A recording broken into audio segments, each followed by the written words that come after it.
kelayakan bisnis. Ya, yang pertama, menghindari kerugian sangat utama, memaksimalkan keuntungan itu pasti. Ya, manfaat studi kelayakan, profit, peluang pekerjaan, manfaat ekonomi. Nah, di sini udah ada semuanya. Siapa yang membutuhkan studi? Tentunya pemilik usaha yang utama, kreditor, pemerintah, masyarakat, dan manajemennya. Penyebab kegagalan usaha. Nah, di sini penyebab kegagalan usaha itu dikembalikan sama yang menjalankannya. Tentu karena kenapa? Pasti ada akibatnya kegagalan dalam usaha itu. Nah, di sini ada data dan informasi tidak lengkap, tidak teliti, salah perhitungan, salah pelaksanaan, ketidaksesuaian kondisi lingkungan, atau kesengajaan. Keberhasilan studi kelayakan. Ya, di sini ada kelengkapannya, keandalan para tenaga ahli, intensitas studi kelayakan. Di sini sudah ada jelasnya. Desain studi kelayakan, identifikasinya sudah ada, aspek-aspek studi kelayakannya, aspek pasar, contohnya aspek teknis, produksi, aspek keuangan, aspek manajemen, aspek hukum, aspek perekonomian, aspek lingkungan. Nah, di sini ada aspek lingkungan yang kita harus perhatikan dalam membangun suatu perusahaan. Nah, kita utamakan pastinya aspek lingkungannya. Tahap studi kelayakan, ini pengumpulan datanya, pengolahan datanya, analisisnya, tahapan-tahapannya, kelayakannya harus diperhatikan, ada rekomendasinya, pelaksanaannya pun tentu, sama pembatalannya. Aspek pemasaran itu tentunya ada permintaan dan penawaran, harga, program pemasaran, perkiraan. Aspek teknisnya, skala produksi, contohnya proses produksi, mesin, fasilitas. Nah, ini aspek teknisnya, perlengkapannya. Aspek finansialnya itu ada sumber pendanaannya, taksiran penghasilannya, benefitnya, cost ratingnya. Situ sudah jelas semuanya. Sumber pendanaannya kita harus perhatikan semuanya. Aspek manajemen, di sini sudah ada manajemen proyek, manajemen operasi. Aspek hukumnya, badan hukum, jaminan perizinan, dan lain-lain. Nah, di sini ada badan hukumnya. Tentu pasti namanya perusahaan pasti ada badan hukumnya, dan jaminannya pun perlu pasti ada, dan perizinannya itu yang paling utama.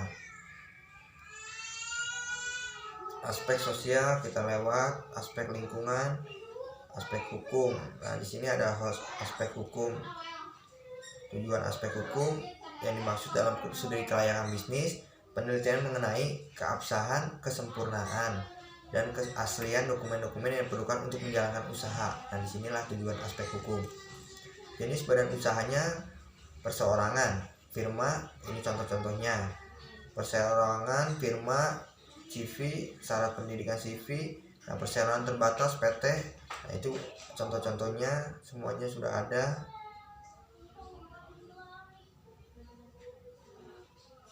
Aspek pasar semuanya di sini sudah ada, sumber datanya, pengertian pasarnya sudah ada jelas semuanya.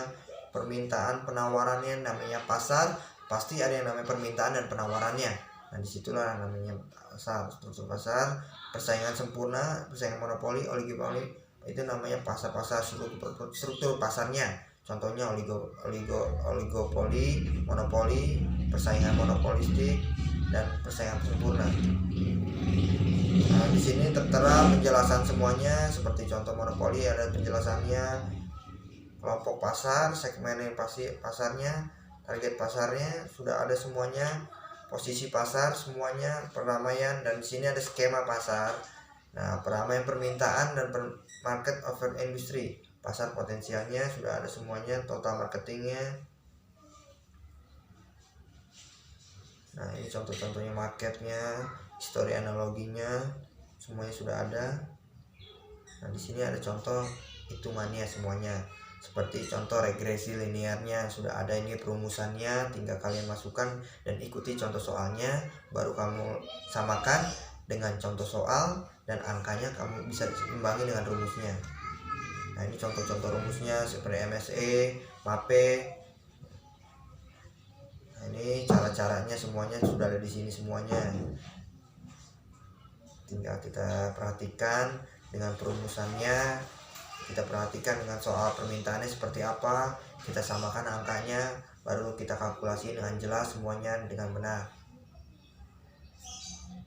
Nah, kita ke bawah lagi semuanya.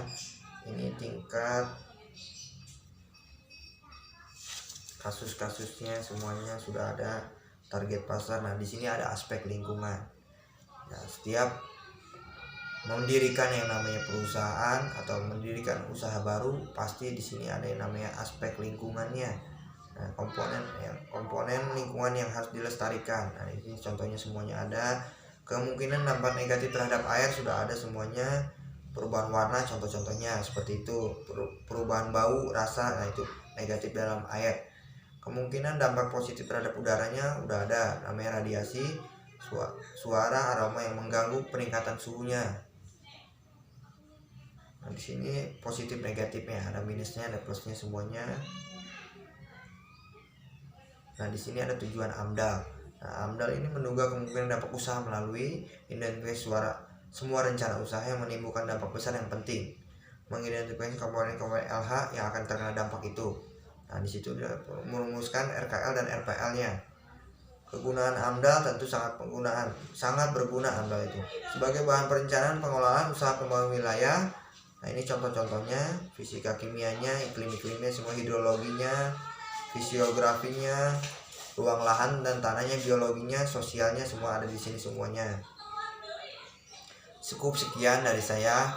Bila ada kekurangan penjelasan dalam presentasi part 1 hingga part 4-nya, mungkin mohon maaf bila ada kekurangan. Mohon diterima juga atas presentasi saya untuk meluangkan waktunya, Bu. Terima kasih banyak.